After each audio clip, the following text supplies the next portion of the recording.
anak-anak, hari ini Ibu akan lanjutkan menjelaskan. Kalau kemarin itu tentang sifat-sifat, sekarang contoh-contoh soalnya ya, yang kaitannya dengan sifat-sifat dari grafik fungsi kuadrat. Kemarin sudah kita bahas, kalau A kurang dari 0 artinya dia akan terbuka ke bawah, A lebih dari 0 terbuka ke atas, dan seterusnya. Yang harus penting diingat di sini, kalau untuk yang lain itu dia hampir sama ya, senilai kita bilang.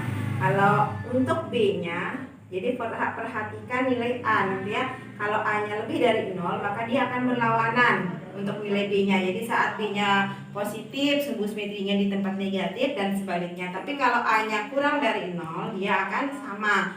B-nya kanan, sumbu simetrinya di B-nya lebih dari 0, sumbu simetri di kanan. Kemudian kalau B-nya kurang dari 0, sumbu simetri di sebelah kiri, atau sumbu simetrinya juga kurang dari 0. Oke, kita mulai dari contoh yang pertama. Sketsa grafik yang tepat untuk fungsi kuadrat fx sama dengan ax kuadrat plus bx plus c dengan ciri-ciri sebagai berikut.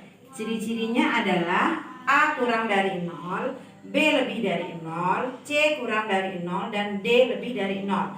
Jadi yang pertama kita lihat adalah nilai A. Saat A kurang dari 0, kemarin keterangannya di sana grafiknya akan terbuka ke bawah. Maka di sini kemungkinan jawaban itu hanya A, C, dan D. Maka yang B-nya sudah tereliminasi ya. Oke, kita lanjut ke yang B-nya, nilai B-nya. Nilai B-nya lebih dari 0. Ingat, buka catatannya lagi. Untuk yang A kurang dari 0, kalau B-nya lebih dari 0, B-nya kurang dari 0, ingat sumbu simetrinya. Sumbu simetrinya di sini akan positif, yang ini sumbu simetrinya akan di negatif. Sekarang kita lihat di sini B-nya lebih dari 0, maka sumbu simetri ada di sebelah kanan. Yang mana maksudnya sumbu simetri? Sumbu simetri adalah garis yang membagi di grafik itu menjadi dua. Kalau kita lihat, ini sumbu simetrinya ada di sebelah sini, yang membagi dua grafik menjadi dua sama besar. Kemudian kalau yang di sini seandainya sumbu simetrinya ada di sebelah sini, ya ini namanya sumbu simetri. Kemudian kalau yang ini sumbu simetrinya ada di sebelah sini. Kemudian kalau yang di sini ada di sebelah sini sumbu simetrinya ya. Kalau kita lihat di sini keterangannya kalau B lebih dari 0, maka sumbu simetrinya ada di tempat positif. Dari A, C, dan D yang ada di positif, sumbu simetrinya hanya di bagian D. Jadi jawabannya ini udah salah, maka jawabannya yang D. Boleh kita cek satu lagi, untuk C-nya kurang dari 0. Kalau C kurang dari 0, maka perpotongan terhadap sumbu Y-nya ada di negatif. Kita lihat di sini di negatif. Jadi sudah tepat. Kemudian D-nya juga sama semua ya. Kalau D lebih dari 0, maka dia memotong di 2 titik. Maka jawabannya adalah yang D. Oke, kemudian kita akan lanjut ke nomor 3 dulu. Sebelum Ibu coba ke nomor 2, Ibu akan bahas yang nomor 3. Kalau untuk nomor 3, di sini ada grafik. Kemudian kita diminta menentukan kira-kira sifat-sifatnya A-nya seperti apa, apakah kurang dari 0 atau lebih dari 0, B-nya seperti apa, C-nya, dan nilai D-nya ya. Kita mulai dari yang A. Karena dia terbuka ke atas, maka nilai A-nya lebih dari 0. Ingat aturannya kemarin Ibu sudah kasih catatan. Untuk yang A lebih dari 0, B-nya dia berlawanan ya. Kalau B-nya lebih dari 0 dia negatif, justru kebalikan. Kalau yang kurang dari 0 justru positif sumbu simetrinya. Kita lihat di sini. B-nya ada di sebelah kanan di tempat positif. Kalau di tempat positif, maka nilai B-nya akan kurang dari 0. Fokus ke sini. Kenapa nggak pakai yang atas? Karena yang atas itu kurang dari 0. Sedangkan yang di sini A-nya lebih dari 0. Maka kita gunakan ini ya. Lihat, sumbu simetrinya ada di bagian positif. Positif itu nilai B-nya akan kurang dari 0. Maka Ibu akan tulis B kurang dari 0. Kemudian C-nya yang mana? Yang memotong sumbu Y.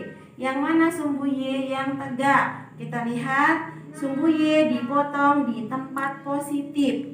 Berarti nilai C-nya lebih dari 0. Saat sumbu Y-nya dipotong di tempat negatif, maka C-nya kurang dari 0. Kita lanjut yang terakhir, nilai diskriminannya. karena dia memotong di 2 titik di sini untuk sumbu X-nya terpotong di 2 titik, maka diskriminannya lebih dari 0. Maka ini adalah sifat-sifat dari grafiknya ya. A lebih dari 0, B kurang dari 0, C lebih dari 0, dan D-nya lebih dari 0. Kita akan lanjut grafik yang kedua.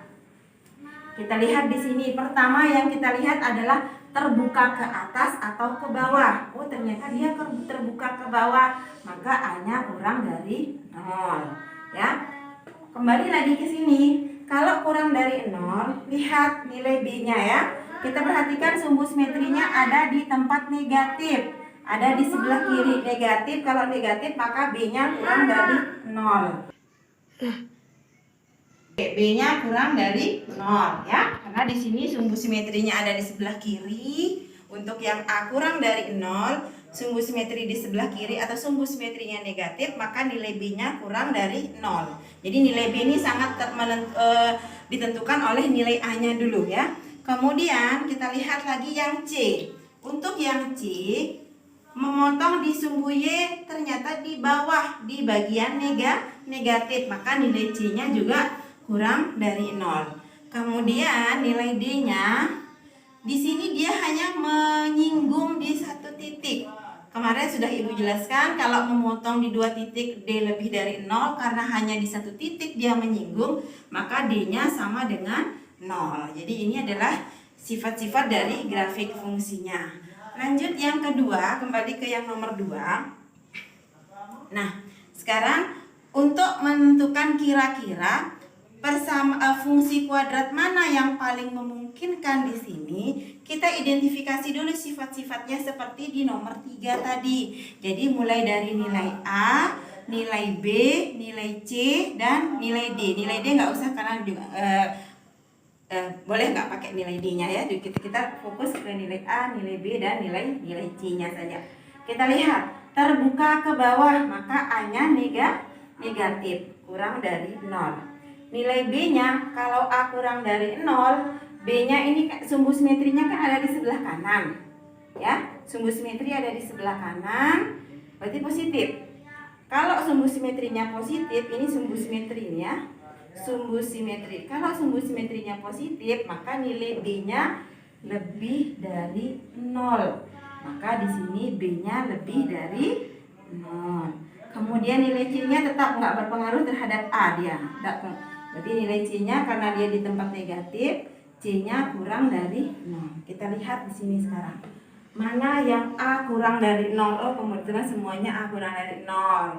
Kemudian yang B-nya positif, kemungkinannya ada di C sama D. Mana yang C-nya negatif? Oh, yang ini positif, salah. Maka jawabannya adalah yang D. Oke, ini adalah contoh-contoh dari materi yang kemarin. Sekarang kita akan lanjut materi tentang menyusun fungsi kuadrat kalau diketahui beberapa titik.